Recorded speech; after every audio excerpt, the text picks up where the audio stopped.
What are you doing? Looking for eels. Eels? Yeah, eels. Let me tell you a little something about caves, Aydyn. Whenever I graduated high school, I didn't go to college, I didn't get a job. I went to New Zealand and I backpacked. And one time we found ourselves in the middle of the North Island in the cave system called Watomo Caves. And they're famous for having glowworms, which looks really beautiful. It illuminates the whole ceiling, but whenever you get up close, you look at them, they're just grubby looking insects. They're disgusting.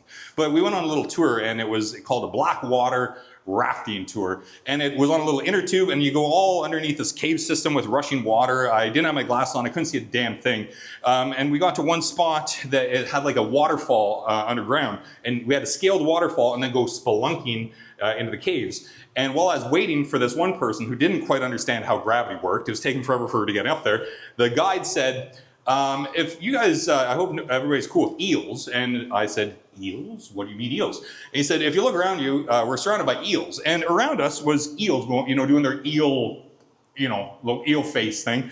All around us, dozens of them. So me and the guy behind us were quickly uncomfortable by the situation and said to the lady, hurry up. And we helped her up there. And once we scaled the waterfall, got out of the eel area, we had to go into all these tunnels and into like real tight spaces.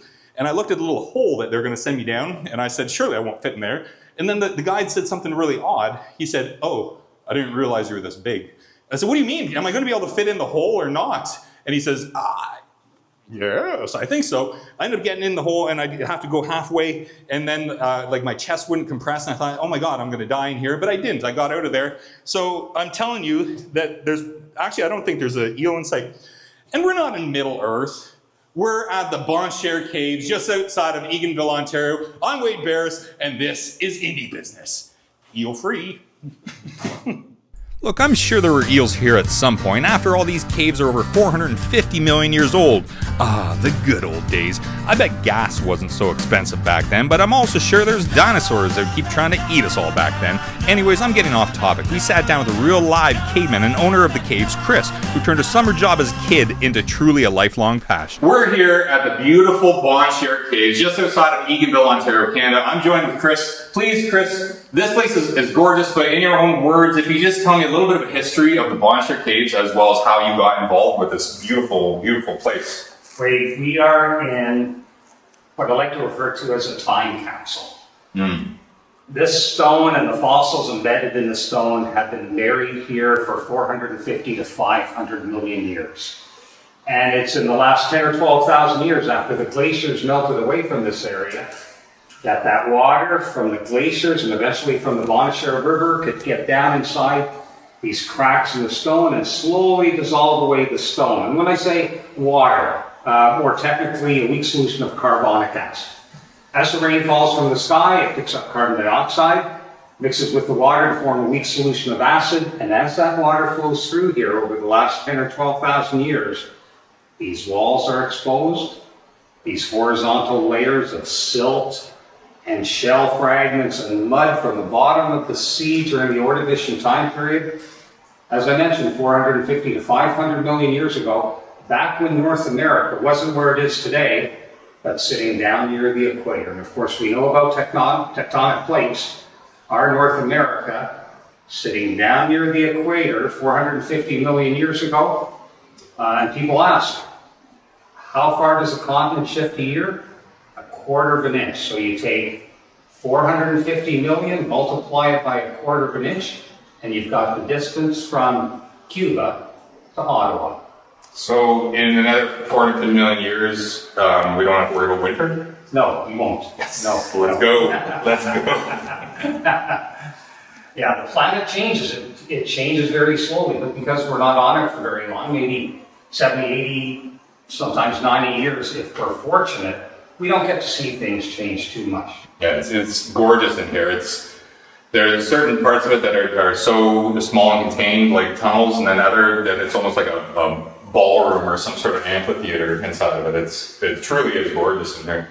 Now, how did you come to do all this? Sometimes the planets line up, and in the case of people, and in the case of my life, things line up. I came to work here at age 12 years. 12 years old, I came here, they needed a kid to pick up garbage, They needed a kid to put pop in the machine. Uh. They needed a gopher, for lack of a better word, just a kid to do stuff. And when I got here, you know, I did my job. Tom and Ruth Woodward, the owners at the time, kind of liked me. And they kept me on. And I ended up being here 10 years. So I wasn't a tour guide at age 12, but by the time I got to be 15, I was used to being around here and talking to people, that I evolved into being a tour guide. So this has been your life. A very big portion of my life, yes. Wow. And I love being here as a kid. I never looked for a summer job. I was a tour guide till I was 22. I graduated from college. Like all the students I hire today after college and university, they go off into the world. My difference was the relationship I had with Tom and Ruth Woodward, the people who owned the caves. And yeah, I had good parents to raise me, but in a small community, as you know, the whole community raises you. Yeah. And Tom and Ruth loved me. We remained friends even after I left here. The 13 years I was gone from this property, Ruth passed away, so Tom was running the business on his own. And then 13 years later, after I left, I came back to help Tom retire. He was 78, and he said, "Chris, I'm tired. I can't do it any longer." So I helped him out, and that turned into a chance to buy the place. Wow. So 34 years ago, 1992, I came back, and I haven't left. So now here's a stupid question, I think, but these beautiful caves that you see in here, at some point they would have been filled with water, right? So that nobody would have just discovered this giant cave system, right? The water would have had to have been diverted somehow, correct? Absolutely correct. And you can say, not a stupid question, Wade. Not a stupid. Now, we are trained as tour guides. Whenever a question comes our way, we say, "Good question." Oh, so it might not. Even if it's a stupid question. Uh-huh. Yeah, but that was a good question. Thank you. The original map was made of the Bonnechere River in 1853. Alexander Murray, a government geographer, paddled his canoe along this Bonnechere River outside, and whenever he came to something interesting, he marked it on the map. Yes, he mapped the shapes and contours of the river, but whenever he saw something interesting in fine print, he wrote words on the map. At this spot, he could see water entering the side of a cliff through 5 natural entrances. On the far side of the hill, water exited. So there was something in between. This point on that original map, he wrote subterranean channels. So people have known since at least 1853 that there were caves here. Wow. But what did people do with caves in 1853? There was no tourism. I don't think people even had a word tourist. Yeah. People were running logs along the river, building sawmills and grist mills. Canada was being explored and developed. But in the 1950s, that's when my friend Tom thought, you know what? What if I blocked off the water with concrete, put in electricity and a boardwalk? Perhaps people would pay an admission. And that's exactly what has happened. Since 1955, 71 years ago, people have been coming from all over the world to marvel at this place. Yeah, that's amazing. As they should. It truly is amazing. Now, Chris, what's some challenges that, operating and owning Bonnechere Caves, what's some challenges you might face day to day in your operations? That's a good question, Wade, because I have very few challenges. It is like any business. You have to stay on top of things. You have to stay on top of routines and practices so that you have good customer service. I'm very fortunate in that I have good staff. I like to place a lot of responsibility on my staff. So that means I have to have good staff that I can do that with. I'm very, very selective about who works here. And that's because I want the best customer service available. I have to remain humble. It's a bit of a challenge. Like, I own the coolest property around. So I have to be kind of chill about that. Yeah. I have to watch that I'm not arrogant, that I'm open so that people can come and ask me questions, and I'm humble in their praise of the property. Is it a big challenge? Not a big one, but it's in the back of my mind. That, Chris, you can't be too cocky about the fact that you own this place. You have to be approachable, and I'd like to think I am approachable. I spent a lot of my summer being the car parking attendant in the parking lot.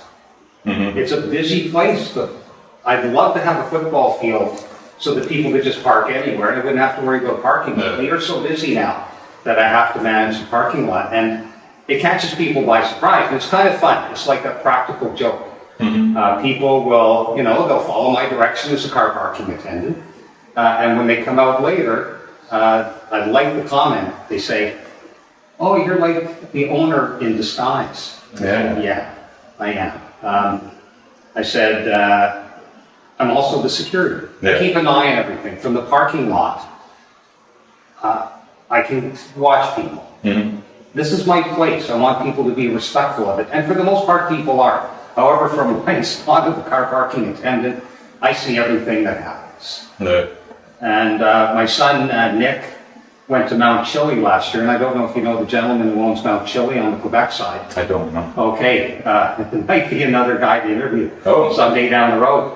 Nick says, this guy, Dad, has owned the place like for 40 years, and he's just like you. And when you go in, he's the lifty. And he's talking to everybody. He says, Dad, that guy reminds me of you. You're the car parking attendant. And I do it so I can talk to everybody. I love talking to people. And you got to wear a lot of hats. And one thing, you mentioned a word, Chris, I just wanted to write down. It was the word humble, which I don't think I've ever heard that or used that in my own sort of vocabulary. I just want to write that down because that's a new one to me. I'm not humble, folks. I'm not either. I have to put it on. I have to practice it. So as we know, and on any business, I always try to bring up this question because it's important to me to talk about this. In 2020, we had our COVID-19 global pandemic. So many businesses went away. There wasn't any sort of thanks for your service, let us help you out. It was just so many hardworking people lost their businesses. So many businesses had to change how they operate. So what sort of impact did the COVID-19 pandemic have on you and the Bonnechere Caves whenever that happened, and how have you had to kind of change your practices after that? 2020, we were totally shut down. We were considered an inside space. That was very tough for me. I'm a very proud man. I'm proud of what I do. And for that, to not have that pride being fed for a whole summer was tough for me. And also, like, this is as much of your life as it can be. So this isn't just going to work. This is a part of your identity. So to have that closed must have been tough to even deal with, you know? It was part of my identity, but I knew I would get it back. I have a good family, good kids, good wife, good friends. I'm also very active, so I spent a lot of time on my bicycle that summer. I was down here every day in the parking lot. I pumped the cave out. It spent the summer just as you see it, just the way I have it, as if tours were going through. I had 12 different friends who play instruments come down here and record videos that I put online, just to let the world know that the cave was still here, that Chris was still involved in music stuff. He was still connecting to the community, but it was tough on my pride. But I knew I was going to get the place back. I thought, this can't last forever. And then some mornings I would wake up and it was like I was having a nightmare, and then I sort of think, oh no, this is really happening. A lot of us woke up in the morning, thought, well, that was a nightmare, and then realized, no, it's not a nightmare. This pandemic is really happening.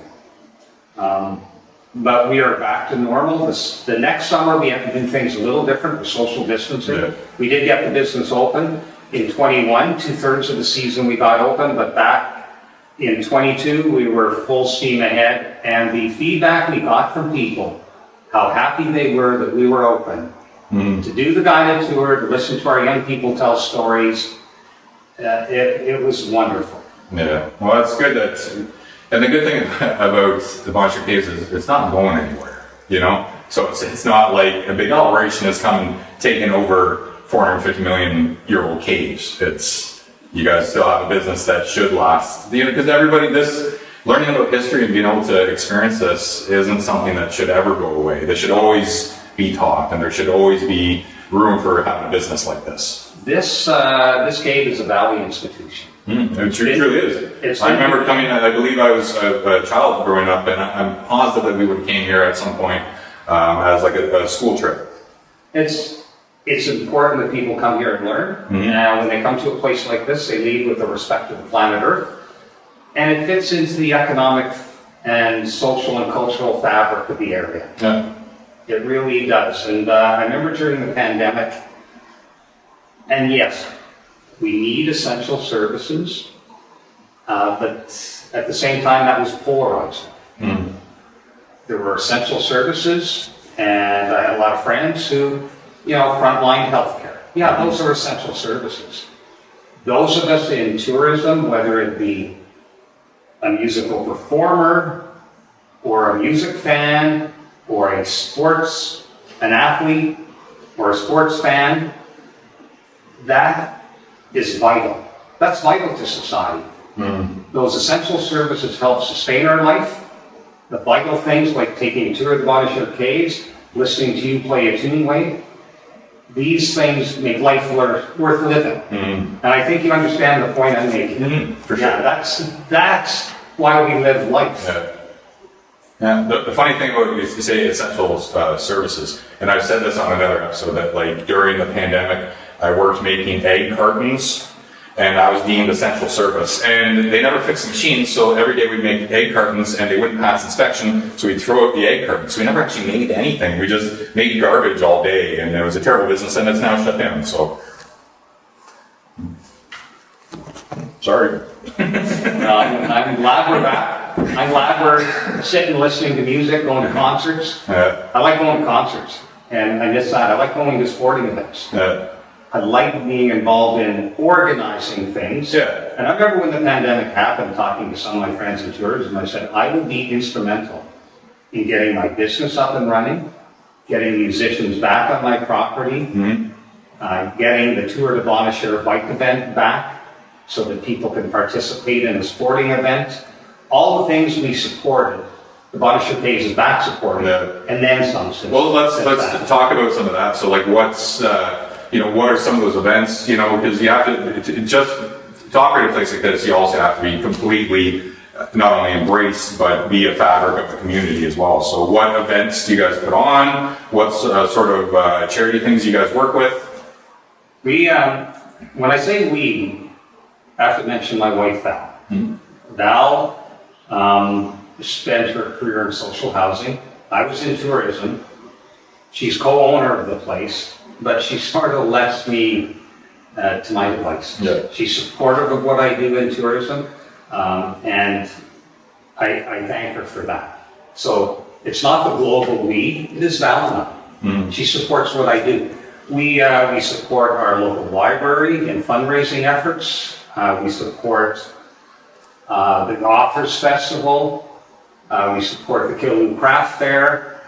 Like, we put money into things. Later this month, the 21st, a young colleague and staff, Alia Nizaha, she's a university student, a music student. Part of her requirement is to put on a music event. So on the 21st, we have 7 different young people doing a performance here in our picnic area. Oh, wow. Calling it Riverside Rhythms. And what's the date of that? That's on the 21st. That will be in a couple of weeks, a week and a half. Okay. The last 5 years, I put on a couple of music events here at the Caves. This year, August, the last 2 Thursdays in August. This year it's August 20th. We call it the Rock and Roll Sing-Along Picnic. We have 3 different rock and roll acts. And then the next week is Local Ladies Who Rock on the Rock. I have several women who play guitar and piano and step dance. Just an evening of women. What's fun for me the last 3 years is I work closely with Rio Tap and Drill, my friends George and Leah Bazoulis. I sponsor and organize the Wednesday night music nights. It happens to be coordinated with the Bonnechere Cycling Group, which my wife and I founded 12 and 13 years ago. So Wednesday nights we bike. We meet at the McRae Park in Eganville. Cyclists, we cycle for 20 to 30K at 5:30. And our destination every week is to get to the rooftop at Rio. And every Wednesday in the summer, 7 to 9, there's music. Yeah, that's awesome. And that's, these are friends I've made over the years. And I like music. I like having a drink and a chat with my friends. And I like to ride my bike.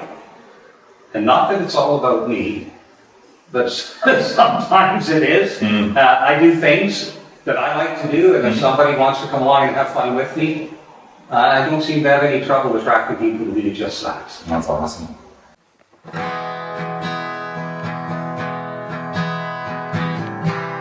Said I throw myself away. They're just photos after all. I can't make you hang around. I can't wash you off my skin. Outside the frame is what we're leaving now. You won't remember anyway. I can go with the flow. Ooh, I could say it doesn't matter anymore. I can go with the flow. You better leave it in your head. It's so safe to play alone. Little soldiers in a row, falling in and out of love. Whoa, whoa. Something sweet to throw away. I want something good to die for, to make it beautiful to live. I want a new mistake, loses more than hesitate. You believe it in your head. I can go with the flow. Could say it doesn't matter anymore. I can go with the flow. You believe it in your head. You believe it in your head. You believe it in your head.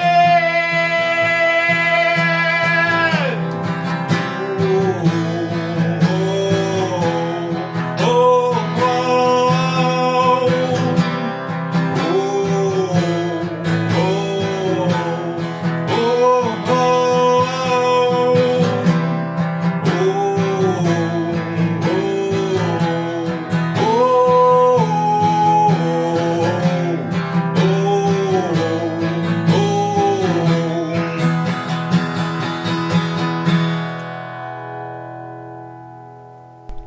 That song was Go With The Flow by Queens of Stone Age. Check them out, they're like one of the biggest bands on the planet.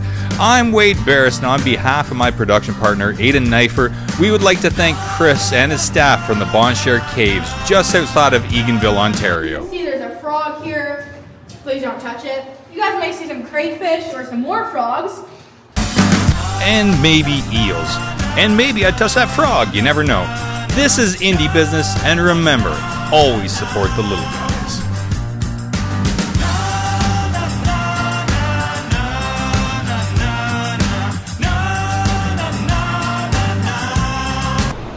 You have to get a picture of me taking a selfie too of myself.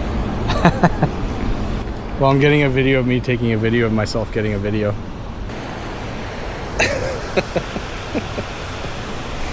Yeah.